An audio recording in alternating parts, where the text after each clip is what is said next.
दुनिया के सबसे बड़े लोकतंत्र के सबसे बड़े चुनाव में जनता ने एक बार फिर से चौंका दिया है। लोकसभा चुनाव में आए जनादेश ने सारे अनुमानों को ध्वस्त कर दिया। रुझानों में भाजपा 250 तक भी नहीं पहुंच पा रही है। अंतिम नतीजे आने तक वो एनडीए के सहयोगी दलों की मदद से 290 से ऊपर जा सकती है। आपको बता दें कि इस जनादेश में कई सवाल छुपे हुए हैं। इन सवालों के जवाब भाजपा को ढूंढना ही होगा। जनादेश ने साफ कर दिया है कि सिर्फ प्रधानमंत्री मोदी के चेहरे के भरोसे रहने से भाजपा का काम नहीं चलेगा। उसके निर्वाचित सांसदों और राज्य के नेतृत्व को भी अच्छा प्रदर्शन करना होगा। जनादेश बताता है कि गठबंधन की अहमियत का दौर 10 साल बाद फिर लौट आया है। भाजपा के पास अकेले के बूते अब वो आंकड़ा नहीं है जिसके सहारे वो अपना एजेंडा आगे बढ़ा सके।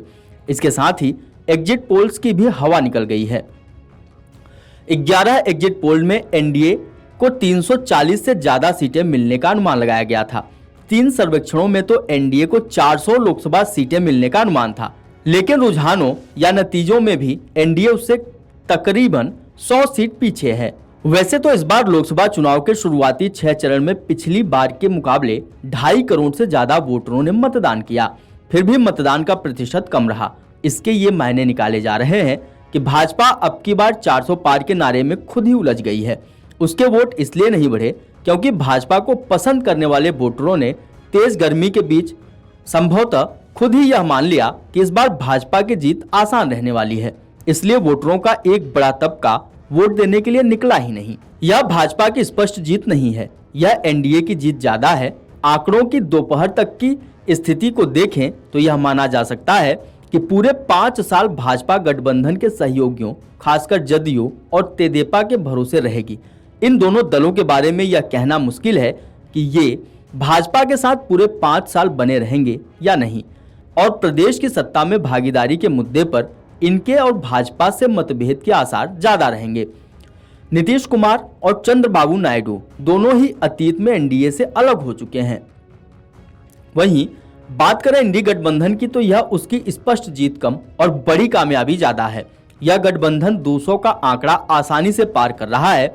इसके ये सीधे तौर पर मायने निकाले जा रहे हैं कि अगले 5 साल विपक्ष केंद्र की राजनीति में मजबूती से बना रहेगा।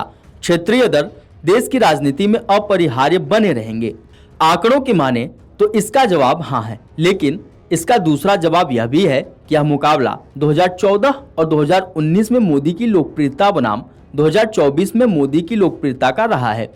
भाजपा ने नरेंद्र मोदी के चेहरे पर पहली बार 2014 का लोकसभा चुनाव लड़ा था। 2019 में भाजपा ने 303 सीटें जीती। इस बार भाजपा की अपनी सीटें 240 के आसपास हैं, यानी 2014 से 40 सीटें और 2019 से करीब 60 सीटें कम हैं। इस बार का लोकसभा चुनाव भले ही सुस्त नजर आया, लेकिन जनादेश ऐतिहासिक हो सकता है। अगर भाजपा ही सरकार बनाती है तो यह प्रधानमंत्री नरेंद्र मोदी की हैट्रिक होगी। पीएम मोदी पंडित जवाहरलाल नेहरू के बाद ऐसे दूसरे नेता होंगे जो लगातार तीसरी बार प्रधानमंत्री बनेंगे। 1947 में पंडित नेहरू पहली बार प्रधानमंत्री जरूर बने, लेकिन चुनावी राजनीति शुरू होने के बाद उन्होंने 1951-52 और 1957, 1962 का चुनाव जीता और लगातार प्रधानमंत्री रहे। वहीं शपथ लेने के बाद प्रधानमंत्री मोदी अटल जी की भी बराबरी कर लेंगे। अटल जी का कार्यकाल कम रहा, लेकिन उन्होंने 3 बार प्रधानमंत्री पद की शपथ ली थी। वीडियो डेस्क अमरउजाला.com। अगर आप ये वीडियो YouTube पर देख रहे हैं तो हमारे चैनल को सब्सक्राइब करें और बेल आइकन को दबाना ना भूलें। अगर आप Facebook पर ये वीडियो देख रहे हैं तो हमारे पेज को लाइक करें।